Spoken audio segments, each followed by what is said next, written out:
तो आज की वीडियो में कवर करेंगे एनसीईआरटी पॉलिटी क्लास 12 के पार्ट 1 के चैप्टर नंबर 7 है क्षेत्रीय आकांक्षाएं। तो इस चैप्टर में कवर करेंगे एक एक पॉइंट को। तो सबसे पहले है क्षेत्र और राष्ट्र। तो इसमें पहला पॉइंट है भारत सरकार के नजरिया और तनाव का दायरा। ये सब पॉइंट एक एक करके कवर करेंगे। और जम्मू और कश्मीर में देखेंगे लोग तो समस्या की जड़ें और बाहरी और आंतरिक सुरक्षा 1948 से राजनीति और सशस्त्र विद्रोह और इसके बाद और 2002 और उसके आगे को देखेंगे लोग। और पंजाब में देखेंगे तो राजनीतिक संदर्भ हिंसा का चक्र शांति की ओर। और पूर्वोत्तर में स्वायत्तता की मांग, अलगाववादी आंदोलन, बाहरी लोगों के खिलाफ आंदोलन और समाहार और राष्ट्रीय अखंडता को देखेंगे लोग। और राज्यों का पुनर्गठन के बाद भारत का प्रशासनिक मानचित्र 1961 देखेंगे लोग। और ये सारे पॉइंट एक करके कवर करेंगे लोग। पंजाब, जम्मू कश्मीर की पूर्वोत्तर और धरबी और यूपीएससी प्रीलिम्स के ये फैक्ट है भारतीय संविधान की विविधता के संदर्भ में। तो संविधान में विविधता के सम्मान को बुनियादी सिद्धांत माना गया। सांस्कृतिक विविधता को एकता के लिए खतरे के रूप में देखा जाता है। और भारत का सरकार का नजरिया देखेंगे तो हमारे संविधान की बात करें तो हमारे संविधान उसमें विविधता डाइवर्सिटी की बात की गई है। और क्षेत्रीय संस्कृति है, इसकी जो विशिष्टता है इसे हम लोकतंत्र के लिए अच्छा मानते हैं। और भाषा संस्कृति को बनाए रखने के अधिकार है। और क्षेत्रीय आकांक्षाओं और तनाव देखेंगे तो 1947 तो क्षेत्रीय आकांक्षाओं के कारण तनाव में देखेंगे लो तो 1947 जब हमारा देश आज़ाद हुआ तब 1947 के समय तब हमारे सामने क्या क्या प्रॉब्लम थी। तो देश का विभाजन व विस्थापन और रियासतों का विलय, पुनर्गठन। 1947 में ये सारी प्रॉब्लम्स की सामना करना था। तो आज़ादी के बाद कौन कौन से मसले थे तो कश्मीर मामला और भारत पाक व क्षेत्रीय वहाँ के लोगों के क्षेत्रीय और राजनीतिक जो आकांक्षाएं थी उसका भी मामला था। और पूर्वोत्तर का भी कुछ भाग था भारत में विलय।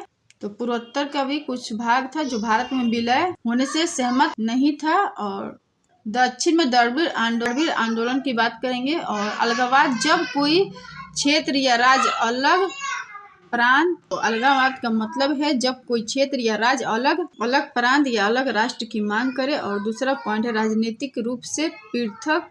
और तीसरा पॉइंट है स्थानीय जातीय पहचान हावी। और सांस्कृतिक व भाषा इसका आधार हो सकता है। तो ये सारे पॉइंट के आधार पे अलगाववाद के अलग राष्ट्र या राज्य की मांग करना। और नेक्स्ट टॉपिक है जम्मू कश्मीर। तो आर्टिकल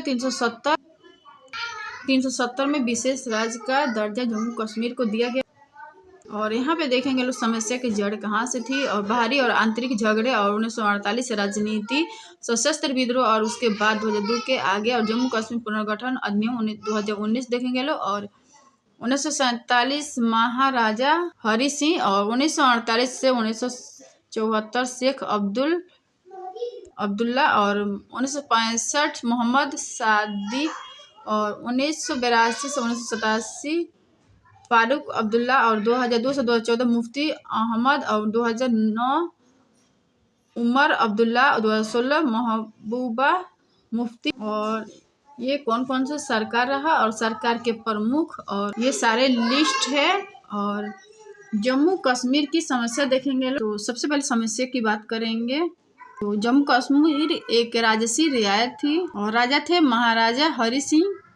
यहाँ पे राजा थे और महाराजा हरि सिंह ने स्वतंत्र रहने का विकल्प चुना, न भारत न पाकिस्तान। स्वतंत्र रहने का विकल्प चुन लिया।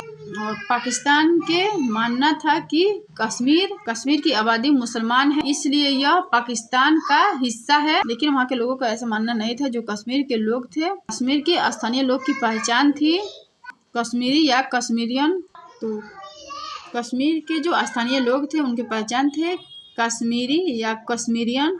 ये वहाँ के स्थानीय लोगों की पहचान। और राष्ट्रीय कांग्रेस पार्टी और यहाँ पे शेख अब्दुल्ला के नेतृत्व में बनती। और ये 1948 की बात है। और इनका मेन ये मानना था कि महाराजा से बेसिकली इनको हटा देना। जो ये शेख अब्दुल्ला है इनका कांग्रेस के साथ संबंध था। तो ये सारी चीजें यहाँ पे चल रही थी। और अक्टूबर 1947 में पाकिस्तान अपने घुसपैठिए कश्मीर में भेज दिए। तब ऐसे में भारत में विलय हो गया कश्मीर का भारत में। तब इन्होंने भारत में विलय पत्र पर हस्ताक्षर कर दिया। और पाकिस्तान ने 1948 आक्रमण कर दिया और ऐसे में यूएन का हस्तक्षेप हुआ, संयुक्त राष्ट्र का हस्तक्षेप हुआ और इसके द्वारा ये एक प्रस्ताव लाया गया ताकि शांति स्थापित हो।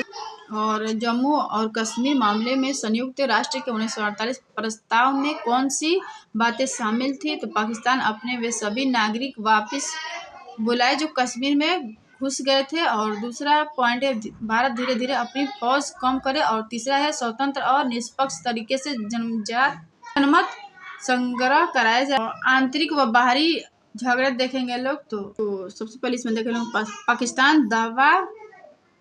पाकिस्तान द्वारा दावा किया जा रहा था। तो पाकिस्तान द्वारा इस पर दावा किया जा रहा था और जिस क्षेत्र पर नियंत्रण किया उसे आज़ाद कश्मीर कहा गया। और आर्टिकल 370 से 70 और 371, तो ये आर्टिकल देखे हैं लोग और इससे पहले भी, तो आप लोग फिर से रिवीजन कर लीजिएगा लोग, ये इम्पोर्टेंट आर्टिकल है। और ये जो कश्मीरी लोग थे बेसिकली इनके 3 मुद्दे थे: जनमत संग्रह कराया जाए और पर्याप्त स्वायत्तता दी जाए और भारत के बाकी हिस्सों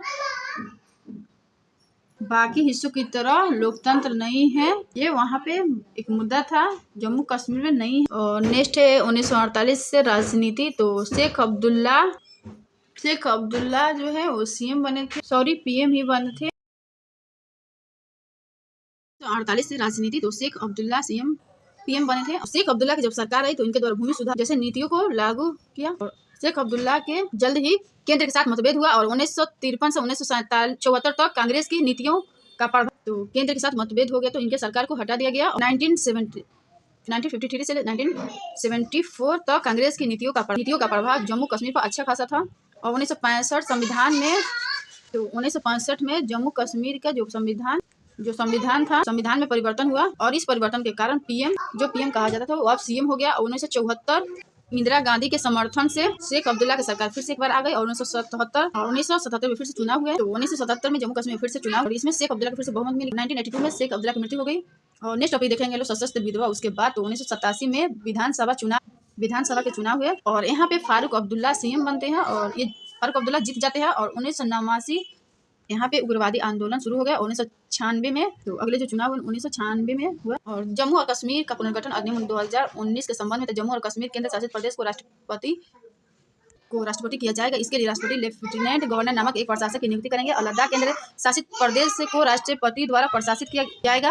और जम्मू और कश्मीर का पुनर्गठन तो जम्मू और कश्मीर राज्य को निम्नलिखित में पुनर्गठित करता है। पहला विधानसभा के साथ जम्मू और कश्मीर केंद्र शासित प्रदेश, विधानसभा के बिना लद्दाख केंद्र शासित प्रदेश। लद्दाख केंद्र शासित प्रदेश में कारगिल और लेह जिले होंगे और जम्मू और कश्मीर केंद्र शासित प्रदेश में मौजूदा जम्मू और कश्मीर राज्य का शेष प्रदेश आएगा। और लेफ्टिनेंट गवर्नर जम्मू और कश्मीर केंद्र शासित प्रदेश को राष्ट्रपति द्वारा प्रशासित किया जाएगा। इसके लिए राष्ट्रपति लेफ्टिनेंट गवर्नर नामक एक प्रशासक की नियुक्ति करेंगे और लद्दाख केंद्र शासित प्रदेश को राष्ट्रपति द्वारा प्रशासित किया जाएगा। इसके लिए भी राष्ट्रपति लेफ्टिनेंट नामक एक प्रशासक की नियुक्ति करेंगे। और जम्मू और कश्मीर का विधानसभा तो जम्मू और कश्मीर केंद्र शासित प्रदेश के लिए एक विधानसभा का प्रावधान करता है। विधानसभा में कुल 160 सीटें होंगी। जम्मू और कश्मीर केंद्र शासित प्रदेश की विधानसभा में मंत्रिपरिषद की संख्या कुल सदस्य संख्या के 10% से अधिक नहीं होंगी। और द्रविड़ आंदोलन देखेंगे लोग। द्रविड़ कसगम पार्टी की स्थापना स्वामी नायक। तो द्रविड़ कसगम पार्टी की मांग है तो स्कूली पाठ्यक्रम, तो इसमें तमिल कल्चर को, संस्कृति को बढ़ावा दिया जाए। द्रविड़ कसगम पार्टी की मांगे थी स्कूली पाठ्यक्रम में तमिल संस्कृति को बढ़ावा दिया जाए। और 1965 में हिंदी को राजभाषा ऑफिशियल लैंग्वेज बनाने का विरोध किया और बढ़ानवादी दृष्टिकोण के खिलाफ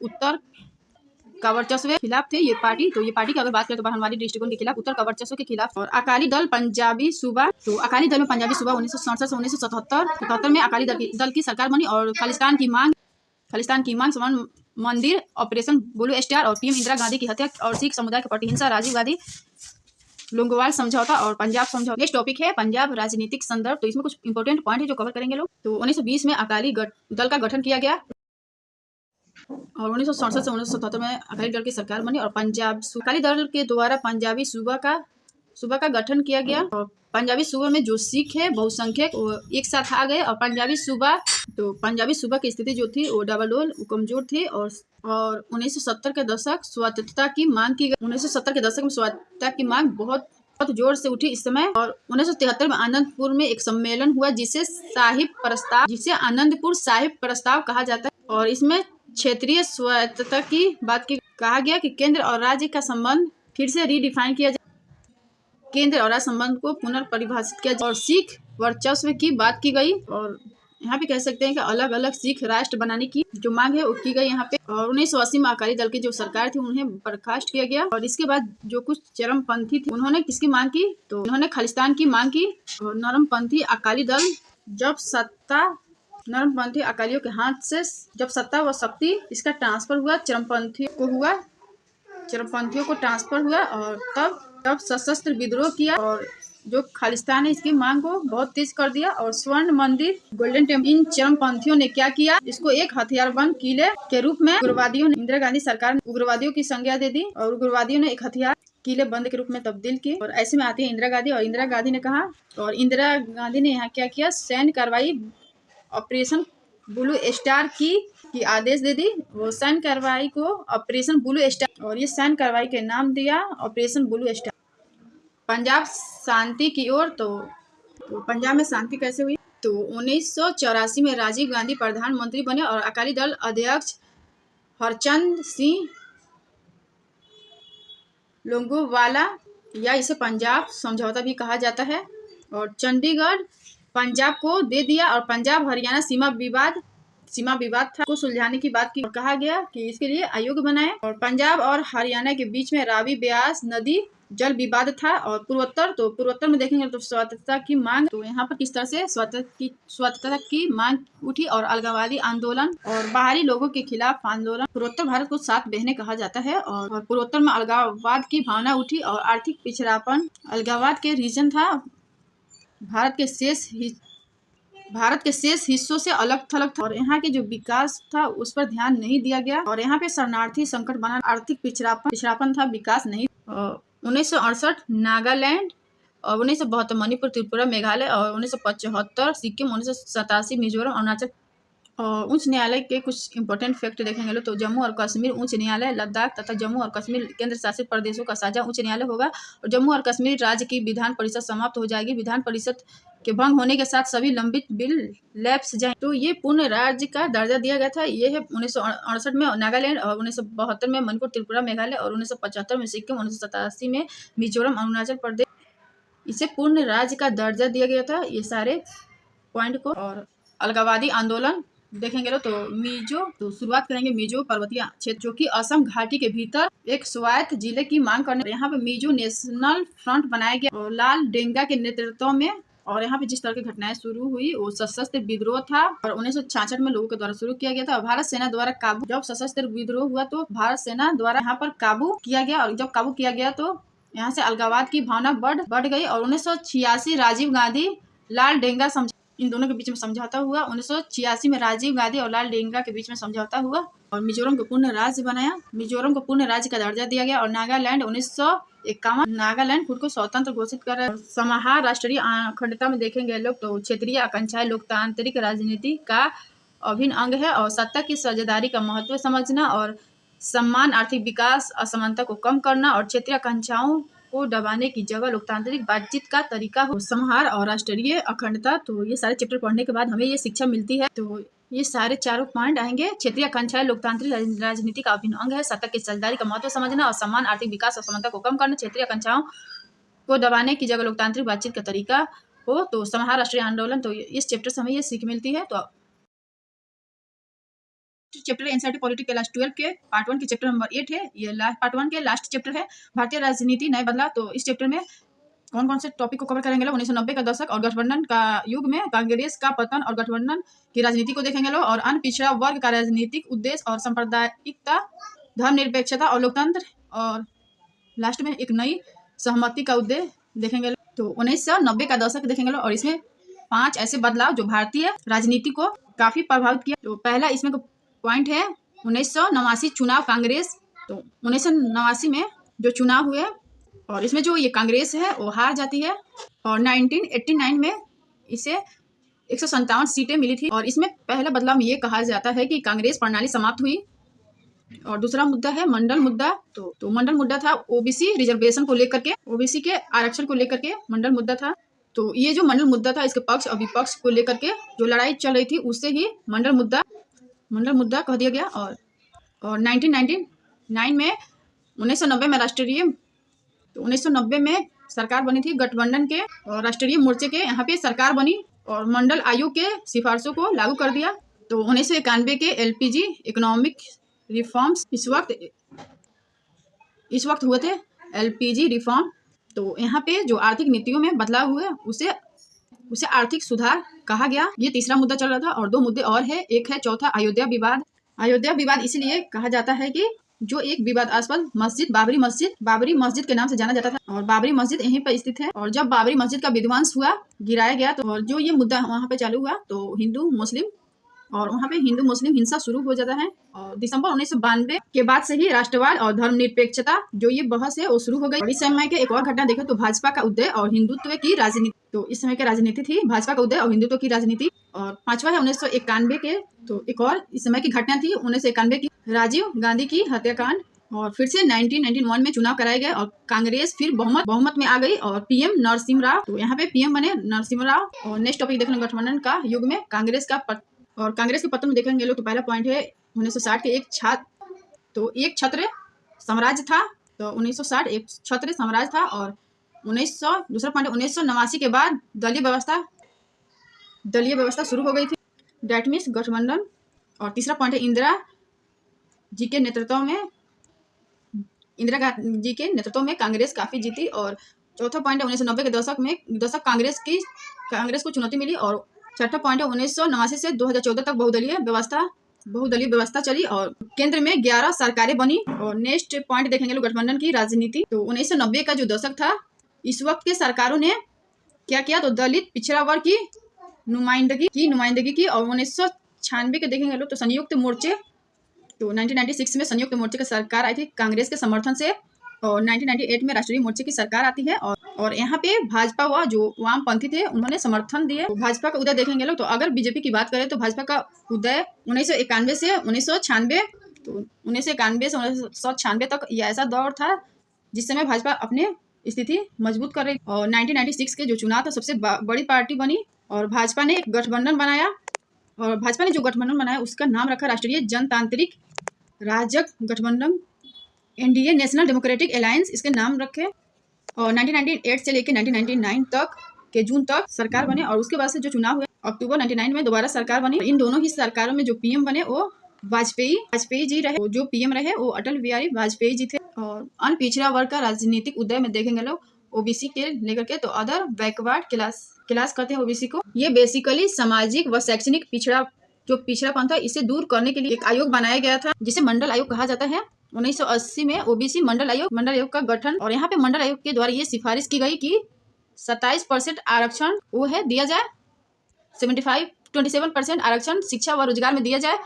और इसके बाद काफी विरोध हुआ और सुप्रीम कोर्ट में एक रिट याचिका दायर की गई और सुप्रीम कोर्ट ने एक फाइल के अंदर बांध दिया। और इंदिरा साहनीवाद इसमें ये कहा था। और ये जो ओबीसी 27% आरक्षण था, सरकार के इस फैसले को असंवैधानिक घोषित नहीं किया गया। और ये कहा गया कि 27% आरक्षण शिक्षा व रोजगार में दिया जाएगा। और इसके कुछ राजनीतिक परिणाम भी हुए। और यहाँ पे एक संगठन बना जिसे बीएमएसएफ 1978। और फिर इसके बाद जो काशीराम थे इनकी अगुवाई में बहुजन समाज पार्टी, काशीराम ने क्या किया था, उत्तर भारत में बेसिकली यूपी के चुनाव में बहुजन पार्टी की बहुत सफलता मिली और इस समय के जो आम सहमति बनी और जो सरकारें आई थी उन सभी ने आर्थिक सुधार का समर्थन किया। फिर जो सरकारें आई और जो सरकारें वो इसमें छेड़छाड़ नहीं की, ओबीसी जो रिजर्वेशन है इस बात पर भी सहमति बनती है। और ये जो सहमति है सभी राजनीतिक दल के उन्होंने ओबीसी रिजर्वेशन को उसको स्वीकृति दी। और तीसरा है रीजनल पार्टीज, क्षेत्रीय दलों का उदय हुआ। और चौथा है विचारधारा की जगह कार्य सिद्धि को प्रमुखता दी। तो अगर वीडियो पसंद है तो like share comment and subscribe कर दीजिएगा। Thank you.